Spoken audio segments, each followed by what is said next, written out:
Dress shoes are a foundational item in any man's wardrobe. But why is there such a huge range on price? Why is one pair only $35 and another is almost $400? Are you just paying for a brand name? Thomas with Real Men Real Style here, and in today's video, I'm going to compare 3 pairs of dress shoes at 3 very different price points. So let's bring in the contestants. First up is a pair of shoes from Target, coming in at $35. The next pair is from a small boutique brand at $150. And the final pair is from Allen Edmonds at $395. So what's the difference between all these shoes? To start, let's talk about the leather. The cheapest dress shoes aren't going to use real leather at all. They're actually going to use an imitation leather. It looks very similar to the real thing, but it's actually a form of plastic. Its main advantage is it's cheap, but it has some big disadvantages compared to real leather. The first is durability. Faux leather will get worn out and crack over time. Next up is the look. This is plastic made to look like leather, so you don't get the beautiful color variation of a real animal hide. Any dress shoes under $100 are going to be made from a faux leather.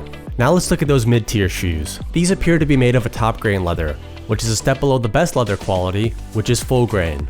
Top grain is a leather that has been sanded down to remove surface imperfections, so it's going to be thinner. This means less break-in time for the shoes, but it also means the leather isn't as durable. Now these $400 shoes, this is going to be made from a full grain leather, which is the thickest and most durable cut of hide.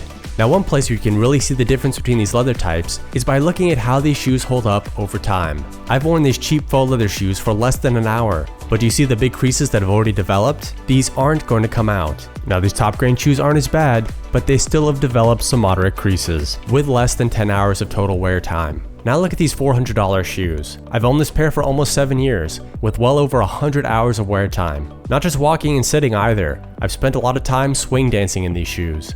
But the leather still looks beautiful with only a minimal amount of creasing. Now the secret to keeping the leather looking this good is to use a shoe tree after every wear. But the leather quality is also a big factor. Even using shoe trees didn't prevent those 2 cheaper pair of shoes from developing creases. Now let's talk about the soles of the shoes. Inexpensive dress shoes are going to default to a rubber sole, as it's the cheapest to produce. But a good quality pair of dress shoes will almost always have a leather sole. The leather sole is more elegant, breathable, and will conform to the shape of your foot over time. You're going to be hard pressed to find a pair under $100 that isn't using a rubber sole. Alright gents, whether you're using an electric, safety, or cartridge razor, consider using an aftershave balm. Applying this after you shave helps to cool the skin and prevent redness. Now gents, the grooming products you see in today's video brought to you by Vitaman. And instead of me telling you how awesome they are, how about I put a link down in the description of today's video so you can try them for free. Seriously gents, use that link in the description to grab a sample kit over at Vitaman for free.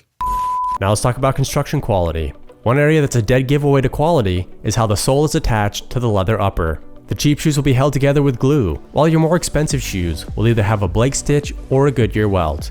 At first glance, this pair of shoes looks like it has a Goodyear welt, but if you look closer, it's actually just plastic, molded to simulate the look of a welt, but in reality, it's still just a glued shoe. One of the big advantages of a stitch or welted sole is it's going to be a lot more durable. The Blake stitch is going to have a slimmer profile, while the Goodyear welt is tougher and more water resistant.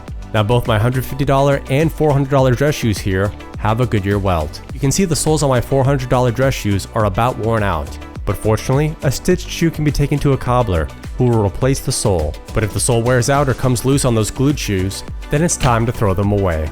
My cheap shoes are probably going to last between 1 to 3 years, while my $400 pair of shoes is probably going to last 20 plus years with a few resole jobs. I'm not sure how long this $150 pair is going to last. Maybe about 5 years or so. Although the sole can be replaced once it's worn out, I suspect the top grain leather upper will start to fall apart after several years. At this price point, they likely cut corners on the construction quality, so they're more likely to fall apart over time. Next up, let's talk about the shoe lining. A quality pair of dress shoes is going to have a cork lining in the bottom of the sole. This will cushion your foot as you walk. It's a small detail, but it makes a huge difference in how comfortable the shoes are to wear. Now there's cheap pair of shoes, you won't find any cork here. More likely you'll have some sort of rubber or a plastic. It'll do the job, but your feet are definitely going to be able to feel that difference after a long day. Time for the verdict. So of these 3 shoes, which one's the best value? Let's start with the cheapest shoes. Would I recommend buying them? Actually, yes I would. If you don't have enough money for a better pair of shoes, then get these to hold you over while you save up. Now what about the mid-tier shoes? Are these worth the money? In my opinion, you should pass on these. You're still making some pretty big sacrifices in quality, so you're better off saving your money. These $400 pair of shoes are absolutely worth every penny. They look amazing, are very comfortable, and will last you decades if treated right. If you can't afford them at retail, watch for a sale or buy them as factory seconds, which is actually what I did for this pair. 7 years ago, I got these for a great deal at $250. So now you know the difference between cheap and expensive dress shoes. But what about your boots? Watch this video, guys, where I'm going to break down the differences between cheap and expensive boots.